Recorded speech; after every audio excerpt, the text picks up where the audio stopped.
የሩታ እናት እጅግ ስሜታዊ በመሆን ውስጣቸውም ተጎድቶ ከባድ የተባለ መልእክትን አስተላልፈዋል። በመልእክታቸውም እንዲህ ብለዋል።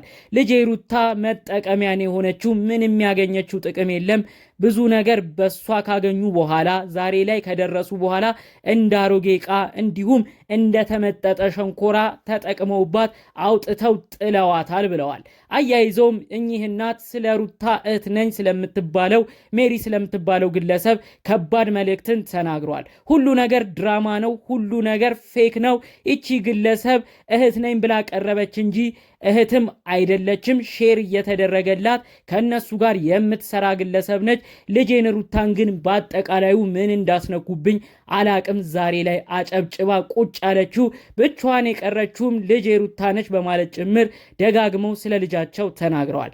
አያይዞም ከባድ መረጃን ስለ አብርሽ እንዲሁም እህት ነኝ እያለች ስለምትናገረው ሜሪ የተለያዩ ሚስጥሮችን በማውጣት ጭምር ይህ ነገር ለህዝቡ ሁሉ ይዳረስልኝ፣ ልጄን አድኑልኝ፣ ይህን መልእክቴን አሰሙልኝ በማለት ጭምር ከባድ የሆነ ንግግራቸውን መልእክታቸውን አስተላልፈዋል። እኚህ እናት በድጋሚ በሶሻል ሚዲያ በመምጣት ስለተናገሩት ወሳኝ ነጥቦች የምንላችሁ ነገሮች ይኖሩናል። ሰላም ጤና ይስጥልን ውድ የተከበራችሁ የቻናላችን ተከታዮች፣ ዛሬም አዳዲስ በሆኑ መረጃዎች ብቅ ብለናል። ለዚህ ቻናል አዲስ ከሆኑ ሰብስክራይብ እንዲያደርጉ የእውነት ከልብ እንጠይቃለን። ሁሌ የምንለቃቸው ቪዲዮዎችም እንዲደርሱ እንዲሆን እንግዲህ እንላለን ማለት ነው። ቀጥታ ይዘንላችሁ ወደ መጣነው መረጃዎች እናልፋለን። እንግዲህ የአብርሽና የሩታ ጉዳይ እያደር ይስማማሉ ሲባል ጉዳዩም ይሰምራል ሲባል ያው እየተባባሰ መጥቶ በይፋ መለያየታቸውን ግልጽ አድርገው እንግዲህ የሩታ እህት ነኝ በምትባለው በሜሪ የዩቲዩብ አካውንት ላይ ተመልክተናል ማለት ነው። ሁለቱንም ጠርታ ለማናገር ሞክራ ነበር። እንግዲህ እቺ የሩታ እህት ነኝ የምትለው ሜሪ የምትባለው ልጅ ታዲያ እንግዲህ ሩታ እኔም በቃኝ አልፈልግም የሚባል መልእክት እዛው ላይ አስተላልፋለች።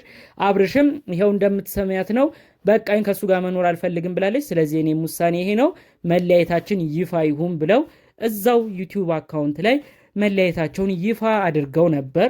ብዙዎችም በዚህ ቪዲዮ እውነት ደንግጠው ነበረ። ብዙ ነገር የለፋችሁበት ነገር እንዴት እንደዚህ የሚቀራል በማለት ጭምር የተለያዩ ሀሳብ አስተያየቶችን ሲያደርሷቸው ነበር። ብዙ ሰው እውነት ያልመሰለው ለምንድን ነው? አንዳንዶች ቀድሞም ቢሆን ለድራማ ነበር፣ ፍቅርም የላቸውም የውሸት ነው እያሉ ነበረ።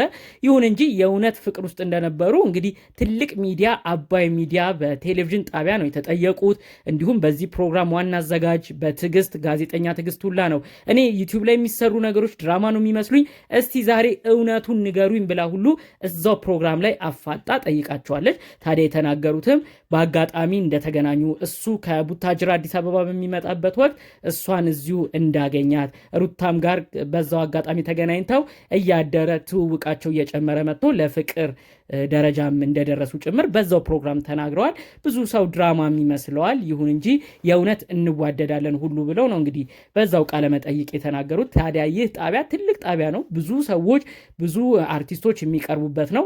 ቺም ጠያቂዋም ታዋቂ ከሚባሉት ሰዎች መሃል ነች። ስለዚህ በዚህ ያህል ደረጃ ውሸት ይሆናል ብዬም አላስብም። ታዲያ ብዙም ሰው ነው ታዲያ ይህንንም አይቶ ስለነበረ ብዙ ነገሩ እውነት ይመስል ነበር። ሰርጋቸውንም በቅርቡ እንደሚያደርጉ እዛው ፕሮግራም ላይም ታይቶ ነበር። እንዴት አሁን በዚህ ያህል ደረጃ መለያየቱን ፈለጉት?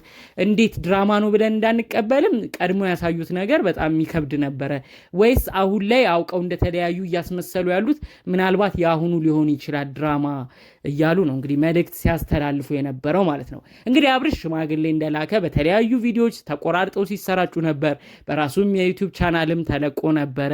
እነ ሩታ ቤት ሽማግሌዎች ገብተው ከነ አብርሽ ቤተሰቦች ሰው ተወክሎ ከነ ሩታን ቤተሰቦች እንግዲህ ሽማግሌዎች ተቀባይ ሆነው ሲመራረቁ የሚያሳይ ቪዲዮ ሁሉ ነበረ። ታዲያ እንግዲህ ይህንንም ተመልክቶ ነው ብዙ ሰው እውነት እየሆነ መስሎት ትዳር ቀጣይ ሲጠብቅ ያልታሰበ ዱብዳ መጥቶ ከሩታ ጋር ለመለያየቱ ይፋ ሆኖ እንግዲህ በተለያዩ ቦታዎች ማስረጃዎቹ የተሰራጩት ማለት ነው። ታዲያ እንግዲህ ይህ በእንዲህ እንዳለ የሩታ እናት ደግሞ እያሉ ያሉት ምንድነው? ሽምግልናውም ውሸት ነው፣ ያንም የተደረገው ነገር ሁሉ ነገር ድራማ ነው፣ ለሌላኛዋ ልጄ ለሜላት የተደረገ ሽምግልና ፕሮግራም ነው። ታዲያ እዛው ፕሮግራም ላይ ይሄንን ቀረጻ እናድርግ፣ ይሄንን ዩቲዩብ እንስራ ብለው ጠየቁኝ። እሺ በቃ ብለን እንደ ጭውውት አይነት ነገር ነው የሰራ ነው ብለው ነው እንግዲህ ዩቲዩብ ላይ ወጥተው እኚህ እናት የተናገሩት ማለት ነው። አያይዞም ስለ ልጃቸው የተለያዩ ንግግሮችን ነው የተናገሩት። ልጄ ብዙ ነገር ከውጭ ይላክላታል፣ ዱባይ ብዙ የሚወዷት ሰዎች አሉ።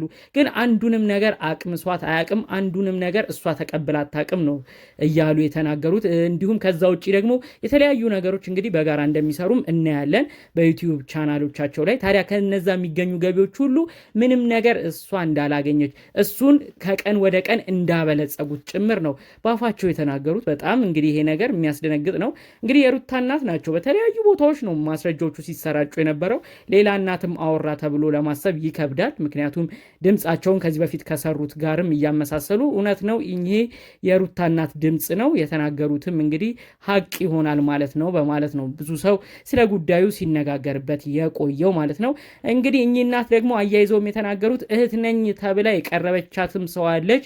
ይቺም ሰው የእውነት እህት አይደለችም፣ ሁሉ ነገር ውሸት ነው፣ ለድራማም ነው የቀረቧት ልጄን በማለት ጭምር ነው የተናገሩት።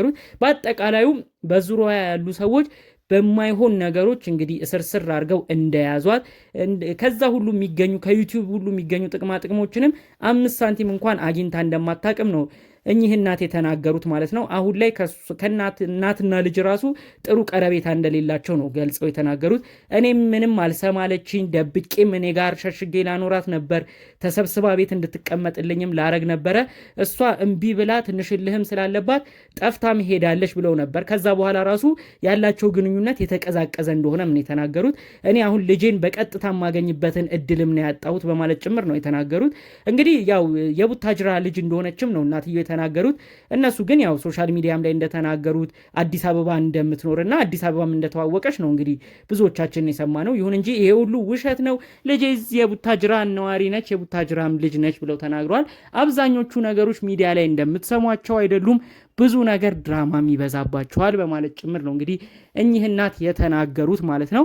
አሁን ላይ እንግዲህ ያው አብርሽና ሩታ የመለያየታቸው ጉዳይ እውን የሆነ ይመስላል። በጣም ክፍተታቸውም እየሰፋ መጥቶ እንለያይ ሲሉ ሁለቱም ተደምጠዋል፣ ተሰምተዋል። ብዙዎችም በዚህ ንግግራቸው እጅግ ተከፍተዋል። ምክንያቱም እኚህ ግለሰቦች በአረብ ሀገር በተለይ የሚገኙ እህቶቻችን በጣም ነው የሚወዷቸው፣ በጣም ነው የሚያደንቋቸው።